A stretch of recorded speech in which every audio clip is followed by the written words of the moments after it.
Hello student, आज मैं आप लोगों के लिए एक्सरसाइज 1.2 का इंट्रोडक्शन लेके आया हूँ। बहुत ही इजी चैप्टर और बेसिक से रिलेटेड है। इसको पढ़ने के लिए आप लोग का बेसिक बहुत ज़रूरी होना चाहिए। अगर वो आ गया तो बहुत इजी है ये चैप्टर। तो आते हैं, शुरू करते हैं इस चैप्टर को। तो दो टर्म इसके लिए बहुत इम्पोर्टेंट है।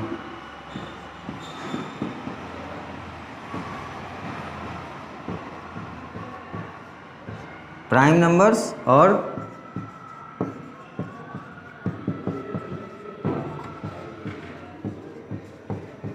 Composite numbers. प्राइम नंबर्स और कंपोजिट नंबर, मैंने फ्लो चार्ट में इसके बारे में बताया था। आज फिर से इसको बता रहा हूँ। प्राइम नंबर्स क्या होता है?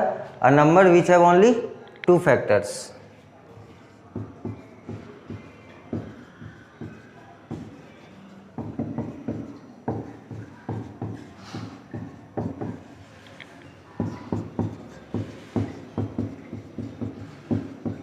या a number which is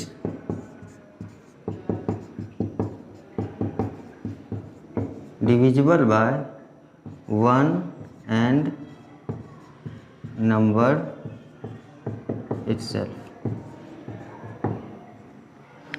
ऐसा नंबर जिसका सिर्फ 2 फैक्टर हो, या ऐसा नंबर जिसका जो डिविजिबल हो सिर्फ 1 से और खुद से, जैसे कि 11, 1 और 11 से। 2 सबसे छोटा प्राइम नंबर होता है। 2 is the only even prime number and smallest prime number. इसका फैक्टर क्या होता है? 1 और 2। दूसरे पे आते हैं, कंपोजिट नंबर्स।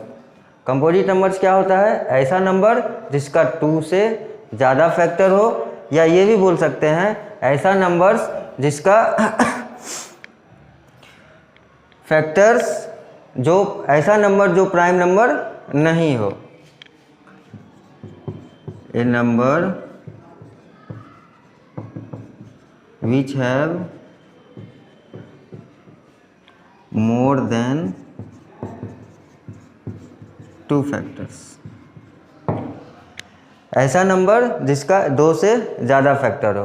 तो जैसे अब हम लोग बोल सकते हैं कि ऐसा नंबर जो प्राइम नंबर नहीं हो। तो एक क्वेश्चन आता है कि क्या 1 कंपोजिट नंबर है, प्राइम नंबर नहीं है? तो एक बार ध्यान रखना है, 1 इज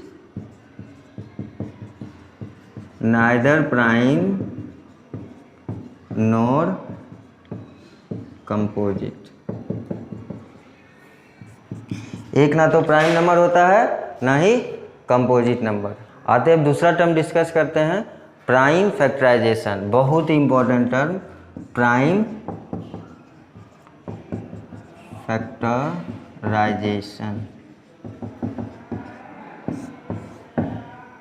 6 क्लास से सुनते आ रहे हैं प्राइम फैक्टराइजेशन। क्या होता है कि जैसे 24 कोई नंबर है,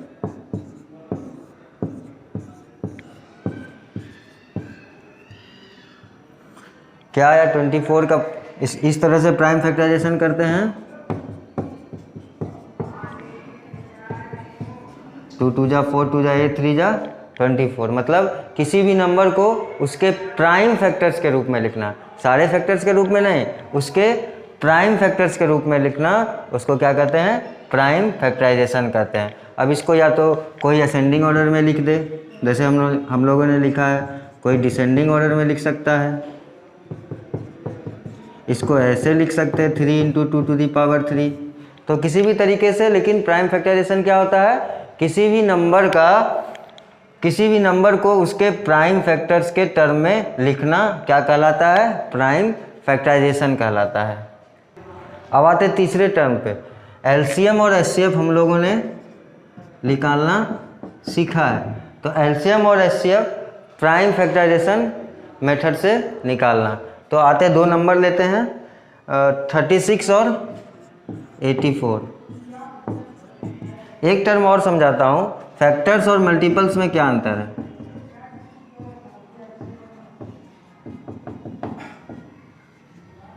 ट्वेंटी 24 है जैसे, तो 24 का फैक्टर्स कौन कौन होगा?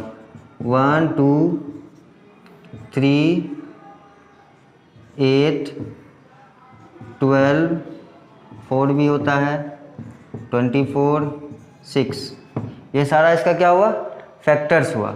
और मल्टीपल्स मतलब इसका टेबल 24, 20, 48, 72, 96 डॉट डॉट। तो फैक्टर्स और मल्टीपल समझिएगा, ऐसा नंबर जो 24 को कम्प्लीटली डिवाइड कर दे, ऐसा नंबर जो 24 को कम्प्लीटली डिवाइड कर दे। देखिए 8 24 को 3 बार में कम्प्लीटली डिवाइड कर देता है, तो ऐसा नंबर जो 24 को कम्प्लीटली डिवाइड कर दे वो कहलाता है उसका फैक्टर्स। और जिस नंबर को 24 कम्प्लीटली डिवाइड करता है उसको कहते हैं उसका मल्टीपल्स। तो फैक्टर्स और मल्टीपल्स में ये अंतर है, इसको ध्यान में रखिएगा। अब आते हैं एलसीएम और एचसीएफ निकालते हैं प्राइम फैक्टराइजेशन रूल से। तो 36 का प्राइम फैक्टराइजेशन क्या होगा, 2 से 18, तो क्या हुआ 2 2 3 3। और 84 का 2 से 42 बार में, 2 से 21, 2 से 3 से 7 बार में, तो 2 2 3 7। तो देखिए कॉमन क्या है, 2 2 और 3। तो लिखेंगे कॉमन फैक्टर्स ऑफ 36 एंड 84 क्या हो गया, 2 2 और 3। तो तीनों का मल्टीपल कितना हुआ, 2 2 जा 4, 3 जा 12। तो एचसीएफ कितना हो गया, HCF of 36 and 84 is 12। HCF निकालना इजी है। अब जो है एलसीएम निकालते हैं। एलसीएम में क्या लिखते हैं, जितना भी कॉमन आया, ये 2 2 और 3 सारा ये तीन कॉमन है, और जो बच गया उसको भी लिख डालते हैं, 3 और 7। तो यहाँ तक 12 आया था, 12 3 जा 36 इंटू 7, 36 इंटू 7, 7 6 जा 42, 7 3 जा 21 और प्लस 4 25। तो क्या समझे हम लोगों ने कि एचसीएफ निकालने में कॉमन को लिखते हैं और एलसीएम निकालने में दोनों में जो कॉमन है उसके अलावा जो बच गया, कॉमन के अलावा जो बच गया वो किस में लिखाता है, एलसीएम में। उसके बाद सबको मल्टीप्लाई करके कितना आ गया, 252। आते दूसरे क्वेश्चन, एक और एग्जांपल देखते हैं, 8 9 और 25। 8 का प्राइम फैक्टराइजेशन क्या होगा, 2 2 जा 4 2 जा 8, 9 का 3 इंटू 3 और 25 का 5 इंटू 5। तो तीनों में कॉमन फैक्टर क्या है,